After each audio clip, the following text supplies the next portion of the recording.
What's up, everybody? Today, we have the complete deck tech for Aragorn the Uniter. And Aragorn is a red, green, white, and blue commander. So you get some sweet colors, right? Missing black in there, but that's okay. We'll get by. It's a 5/5 legendary creature, human noble. Whenever you cast a white spell, create a 1/1 white human soldier token. Whenever you cast a blue spell, scry 2. Whenever you cast a red spell, Aragorn the United deals 3 damage to target opponent. Whenever you cast a green spell, target creature gets 4/4 until end of turn. So I would say pretty much all the modes are useful in some ways. I think predominantly for this deck, we're going to be looking for like the +4/+4. And to scry is always good. We have a decent amount of blue cards, and scry 2 is kind of big because you can like top some or bottom some lands every now and then. It's just kind of really good, like, glue for your deck. It doesn't hurt, right? If you can kind of manipulate or like kind of give yourself chances for other cards, or maybe you like a card that you want to come next. Scrying is very nice for this. So now I've put some cards together here, kind of just at the very top. I shuffled through the deck, and I feel that's kind of the way I want to kind of show the deck off, is kind of just show kind of like the randomness of it. But I did do it like a goldfish, and I looked through the deck, and I had this really nice hand come up, and I wanted to kind of show you the cards that like compose that that draw, and then maybe you can get an idea of kind of what makes this commander go for me. So some cards that were part of this kind of sample, we have Awake in the Woods, Selvala, Delighted Halfling, Meticulous Archive, Crackle with Power, Flooded Strand, Birds of Paradise, Manamorphose, City of Brass, Jawari Disruption, Otawara, and Dovin's Veto. So in this particular exchange, we had the ability to play, we had a Halfling, I believe, yes. So we had turn 1 Halfling, which is very, very decent for us, right? So that was pretty good. And into the Halfling on our second turn, I believed we just went for, perhaps it was an Otawara, just to play as a land. And then we tapped these 3, of course, for our Selvala. So basically a nice curve into Selvala, and we're doing pretty well for ourselves at this point, right? Now I believe at this time we had not drawn the Flooded Strand yet, unfortunately. So we weren't going to be able to keep up we had a March of Otherworldly Light as well, but we'll talk about that.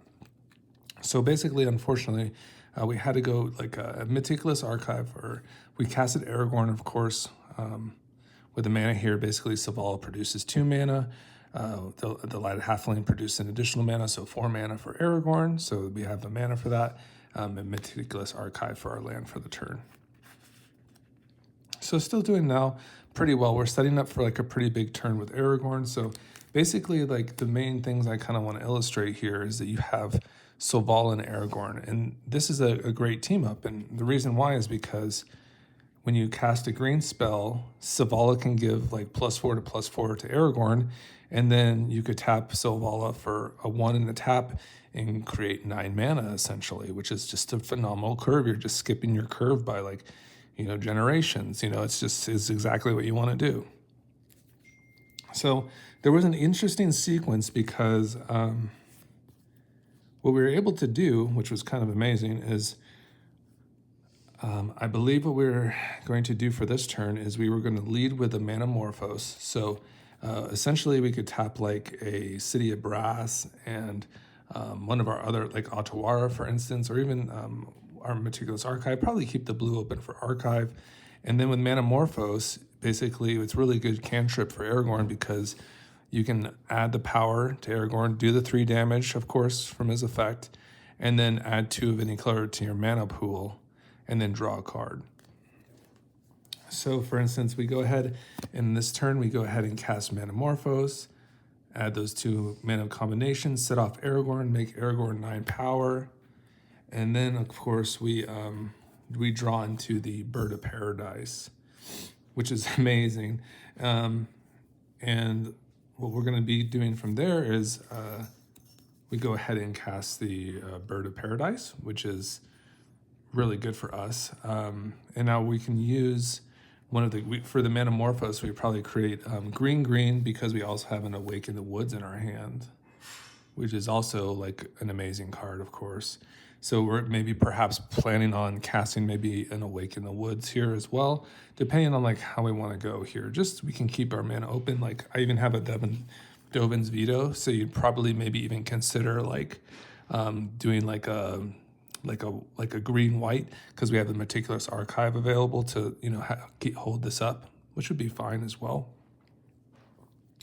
So for instance, with that floating green white, we play Birds of Paradise, and now we make Aragorn a 13 power creature. And now that Aragorn is a 13 power creature, we're ready to do our stuff.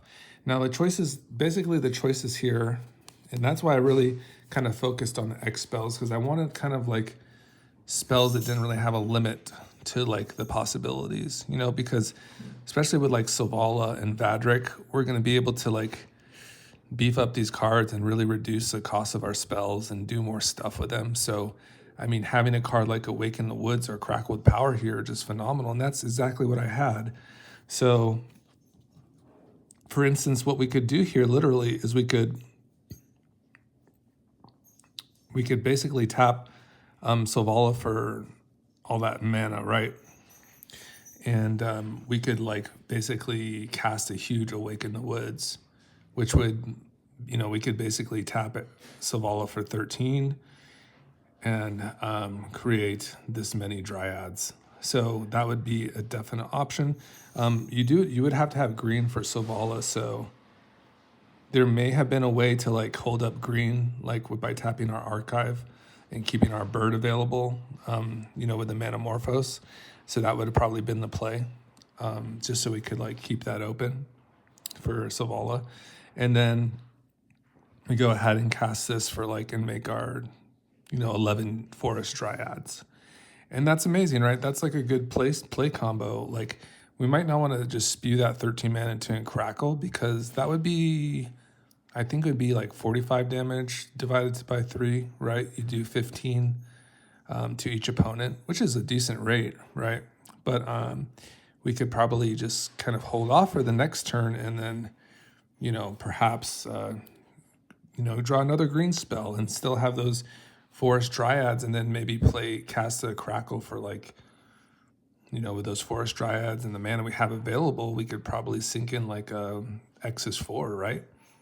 So 4, 8, 12, and that would be 20 damage to each opponent, which would be kind of nice as well. But depending on how we drew, and especially because, for instance, if we were able to keep up a card like Dovin's Veto as well, we could go ahead and scry into something as well, which would be really nice. I don't know if we would be able to hold Dovin's Veto, and I did have March of, I think it's the March of Swirling Mist. I don't know, it fell out of this example, but I did have that. We could have held that up, which would have been pretty great gas too. So that's definitely a card. That's an X spell.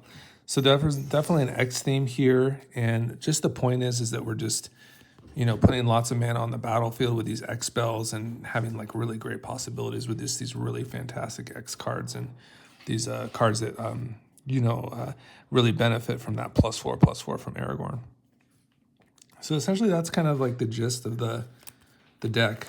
And you can see like how important like these mana dorks are and green spells in general are for this deck.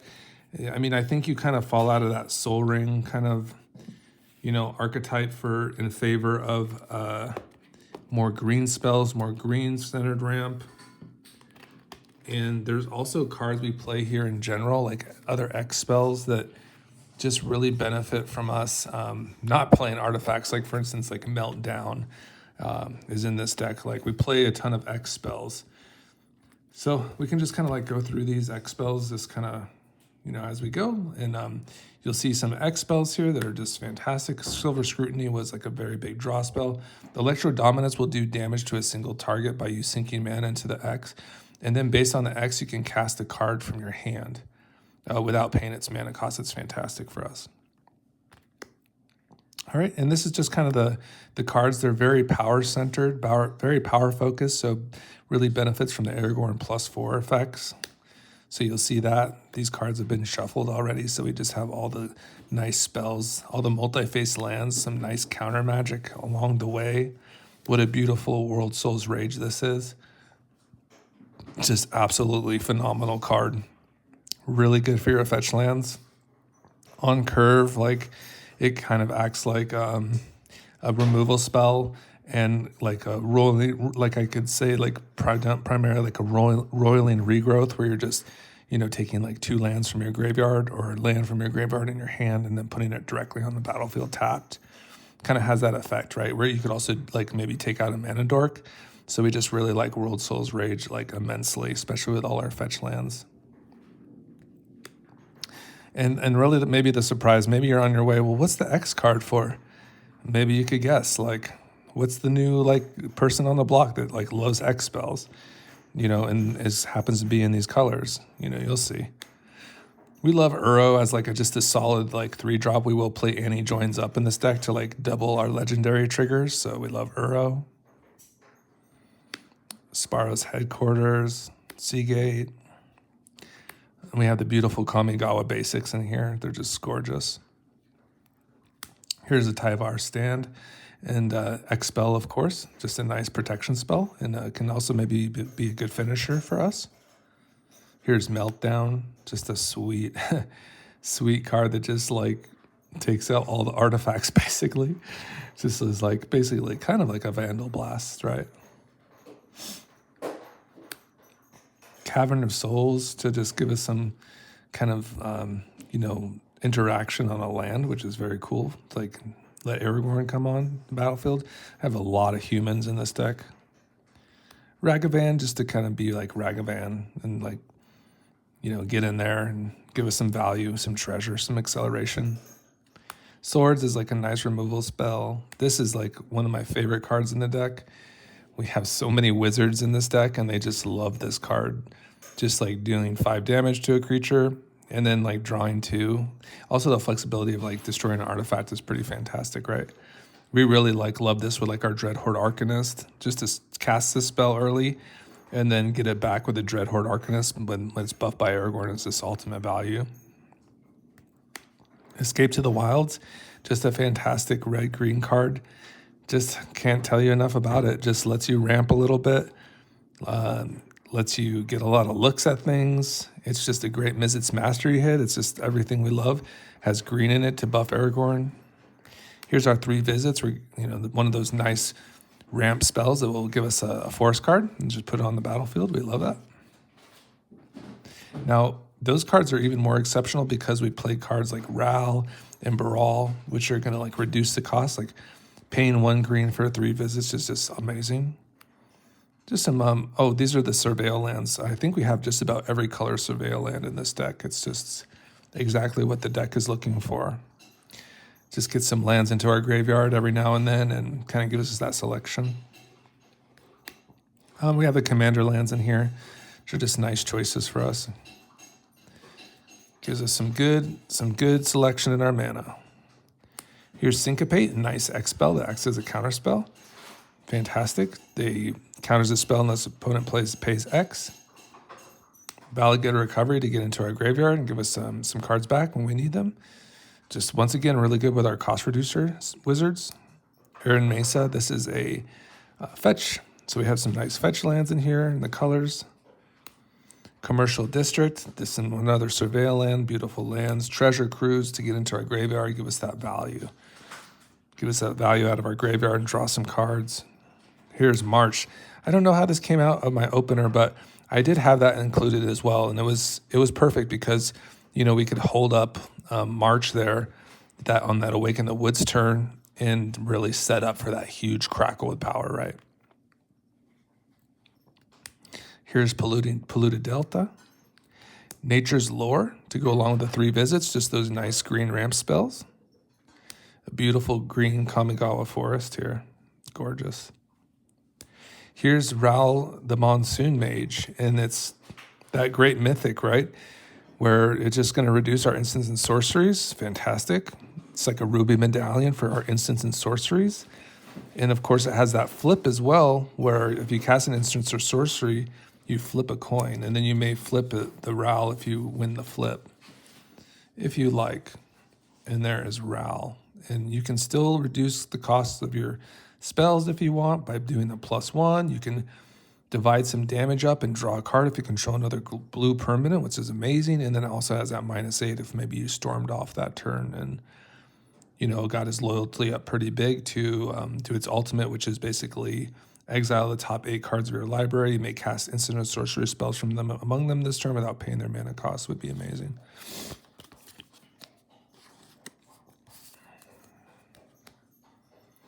Okay, here's Pact of the Negation, probably the strongest counterspell in my opinion. I just love this card. It just wins a ton of games. You know, just kind of that sneaky little 0 cost. You don't have to pitch a card. You just have to pay that 5, that 3 colorless, 2 blue on the next turn. So not a bad criteria. Remember, you want to have that blue mana available or you're going to be in trouble. Scalding Tarn. More sweet fetch lands. This is like the most gas, right? Is like this Court of Calling stuff. It's just like so stupid, right? Where, I mean, the 3 green, we have like a good amount of dorks, you know, that kind of can get us there. And then we just play a lot of wizards that, you know, we can just pay into that X, you know, just convoke this thing and then like get into a Roshin. And it just like fits our modus. Like it's just everything we want. It's just, God, it's so good. Makes me happy, man. There it is. There it is. What is this? Is it a girl? Is it a guy? No one knows, but it is Roshin, and it's a giant shaman, and this thing is a beast, man. I can just imagine like having Roshin and then just like or fetching up Roshin with a cord and just having like 3 or 4 X spells in my hand and then like going nuts for the Roshin, just like having so much more mana available. This thing will produce 2 colorless by revealing all those X spells in your hand. So you're just creating a bunch of colorless mana, and you can go ahead and it just goes into your mana pool. And then you can go ahead and spend this mana only on costs that contain X. So just an amazing card. Not only does it give us a chance to like, you know, mill our graveyard, which we want to do, and like get more cards in there, but then it's going to like also return one of those to our hand if it does mill that. 6. That's nice. 6 cards. Yeah, it needs to be 6. Like 4 would be too little. 6 cards is kind of right where we want to be. And then we just go ahead and, you know, if we, amongst those 6, we'll just pick one of those X spells and put it in our hand. And then we just get that nice ability too, to just go ahead and sink some serious mana into our spells. So love it. Just love it. Here's Vadrik, and this Vadrik is just the boss, you know, like probably a go-to Izzet commander, right, for like maybe your storm piles and such, or just your good stuff Izzet stuff. I mean, it's just kind of easy to buff this guy up with Aragorn and then, you know, make your Rishkar's Expertise only cost like, you know, 2 green, or your Last March of the Ends costs 1 colorless, 2 green. Just easy stuff. Easy peasy, right? Here's Pest Infestation, just a great X spell where we're taking out artifacts or enchantments and then making some pests along the way. Beautiful card. Witch Enchanter. This is the land that can also act as a creature, and we love that. We love that card for like Last March of the Ents. These multi-face land cards are just beautiful. We just get so much value from them. It's like, hey, you could be a land, but oh, hey, you could be a creature and you can take on an enchantment or artifact, or you can go, you know, fetch an instant or sorcery back to our, you know, from our graveyard to our hand with a Pinnacle Monk. These are just gas, absolute gasoline. All right, Ketria Triome. We play good amounts of Triomes in here. We need them. Beautiful Kamigawa Plains, beautiful. Yeah, it came together, guys. I'm really happy for it. Hope you enjoy the deck. Here's the Disciple. This is just one of those other multi-face cards. Really benefits from high power creatures. We sack that creature and gain that much life and draw that many cards based on its power. Misty, Wooded Foothills, Bridgeworks Battle. These are just so key for Aragorn to like load our deck up with these multi-face land cards. I think we have I think we're playing like around 50 lands in this deck, with including the spells. So pretty serious stuff. And of course, we have our wizard theme, Snapcaster Mage, fantastic to fetch back and insert sorcery from our graveyard. Just our land base, very simple stuff. The land base is simple, but the thing is, what's hard about it is just acquiring all the cards. That's really the hard part, and they're not cheap. You know, all the fetches and all the commander lands to like really kind of make this deck go. It's not the cheapest deck. Solve the equation is just amazing here. I mean, especially like I said, with like a big Aragorn with Savala or Vadric, or one of our cost reducers for the wizards, like Rawl or Baral. We're just reducing this and just fetching a card and putting it right in our hand, or instants and sorceries, and then just going crazy. Usually like a Rishgard or, maybe a Last March. And look at it, it is. The Last March of the Ents, that uncounterable spell. What a boss.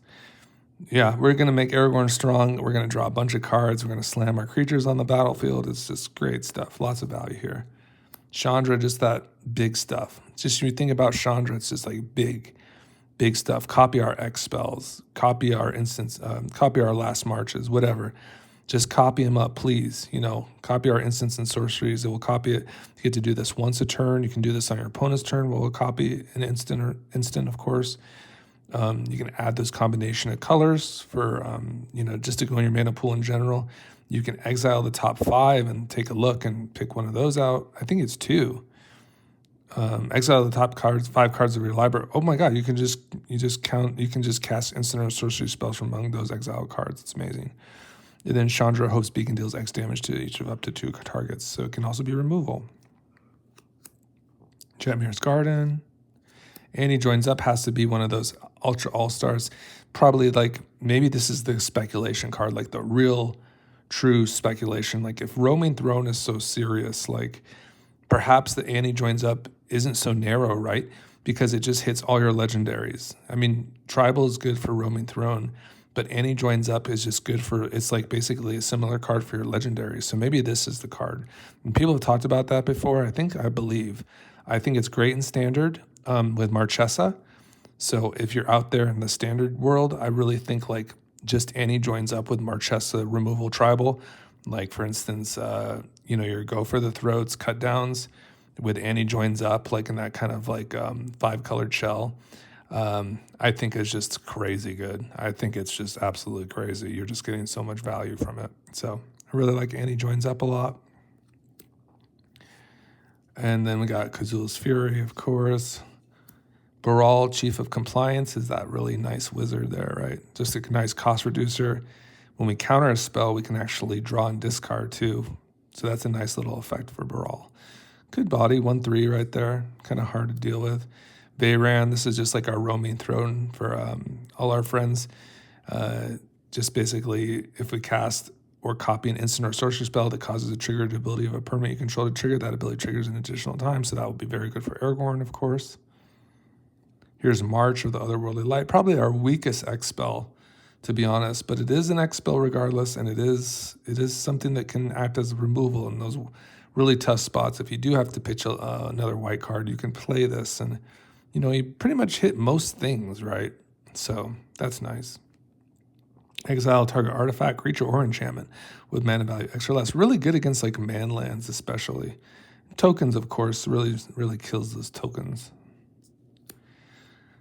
Mana Confluence, there we go. This is the guy. Makes me really excited about this deck, is the Dreadhorde Arcanist, and of course, just one of those amazing cards that really benefits from being pumped up, because we cast our instants or sorceries, and then with Aragorn, we do the +4/+4, the Dreadhorde Arcanist, and then maybe perhaps we surveilled an Escape to the Wilds into our graveyard.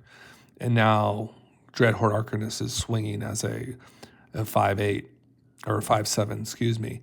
And then of course we can just play the Escape for Wilds for free. It's just crazy stuff. It is really, really interesting, isn't it? So that is an amazing card for us. It's a great wizard. It's perfect for this deck. I love it. Here's the Hollowed Fountain. This is like the new cards on the street, right, guys? The Doppelgang. So there is that. And this one is really crazy. It's just, it really goes when your opponents are playing like a lot of like crazy enter the battlefield creatures like Atraxa. Or just really strong like artifacts or enchantments. Excuse me. And also you can also copy your lands with this. So you can copy lands, you can copy mana rocks. It's really up to you, like how you want to go about it. But I love it. I think it's a great card. So we'll go ahead and like, for instance, pay 11. For instance, pay 3 for each X, and then you're going to make 3 copies of each of those spells that you target or permanents that you target. So it could be like 3 Titans of Industry. Like you'll make like 3 Terror Their Peaks. Whatever it is. Whatever you're targeting, you're going to create 3 of those. So it's this really wild stuff. And it's an X spell. It's on theme. All right, so here's our Turn Timber Symbiosis, the Pinnacle Monk. We kind of mentioned this, just gas on a creature. Finale Devastation. This is a sick card for us. What are we going to find with this? It could be anything, right? We can find any of our sweet creatures and just put them on the battlefield and let them have it. We're just going to be pumping up. We're just going to get over X is 10 and we're not going to have Crater Hoof, but we're going to have like just any regular creatures. I mean, it could be Roshin. It could just be anything. It could be anything really. And just put it on the battlefield. It could be amazing with our Awake in the Woods. You can see that already, right? Okay, here's our Shatter Skull Smashing. More X spells. Just fits in so well. Okay, here's our Noble Hierarch, just for some nice mana acceleration. Some more fetch lands. Surveil lands, Triomes. What a beautiful deck. Thanks, guys, for coming in today. I appreciate all the support. Hit the like and subscribe. If I'm going to do these videos anyway, but it feels good, right? If you support that, it feels good. Like, just send a comment my way. Soon we're going to do a Commander Masters opening and celebration. I think it'll be for 200 subscribers. Yeah, let's do that. Why not? So we'll do that, and maybe we'll have something fun there. All right, so here's Rishkar's Expertise. Sea of Clouds. Mizzet's Mastery. Woo, what a bomb. We have a lot of X spells, so, I mean, it's probably not the best Mizzet's Mastery, but it is the best Mizzet's Mastery, just because Aragorn loves to see casts, and when you overload this thing, all those cards that you take out of the graveyard, you cast them. So Aragorn sees those casts and it just goes nuts, right? You're just like, opponents don't want to sit through that. It's just like, yeah, okay, my Aragorn is like now like a 30-30. And, I've just scryed like 7 times. And, I'm just like getting all this value from like the good spells that are in my graveyard. Maybe, like your Escape to the Wilds and such. And yeah, it's good stuff. Mizzet's Mastery. Command Tower, very good. Mana Drain, stupid good card. Really just tilting card, right, to play against. This is so brutal, guys. It's terrible to be on the end of a Mana Drain, isn't it? But it is the best blue counter spell by far. Here's Emeria's Call, just a nice one. Just another nice multi-face land card. Beautiful Cultivate here from M11, from Roger's collection that he so graciously brought to the Commander games in Las Vegas one day and let everybody kind of trade him for cards. And it was beautiful for us. We got some really sweet green foils, and this is one of them. Just a gorgeous foil. Beautiful. What a gorgeous card. Rejuvenating Springs for those 2 or more opponents, of course. Just lots of good mana fixing. Hedge Maze for the Surveil. There's 4th Iralingus. Kind of to round out our X spells, just that really fantastic card that we can really sink into later in the game, get in there offensively early in the game as well and start drawing some cards. And Tameo, the Inquisitive Student, to round out our wizards. So I hope you enjoyed that. I am very excited to take this one for a spin. It feels fine. It feels done. It feels like a deck that you could just, if you wanted to proxy it up, print it out, take it for a spin, I'm sure you would enjoy it. especially just because some of the play lines are just so strong. Like even like your, Tameo lines, when you just like have a turn 1 Tameo is just like, so fantastic, right? So yeah, we just got these really, really cool, like 4-color good stuff. Some really good stuff with Aragorn. Finding out what makes Aragorn tick, right? It's just kind of like the sauce. And I feel like Aragorn has some good legs. Of course, in like constructed mana, like having like a 4-mana permanent that doesn't have any specific into the battlefield triggers is kind of a disaster. But I mean, the supporting cast around it is so strong, like Tameo and Ral and all those cards that kind of fit around. All those wizards are just so very cool, and definitely worth exploring. Especially when you get that green support in there, some nice acceleration with your green. It seems like a pretty cool thing to like kind of investigate, especially the Arcanist lines. Arcanist seems really good, right?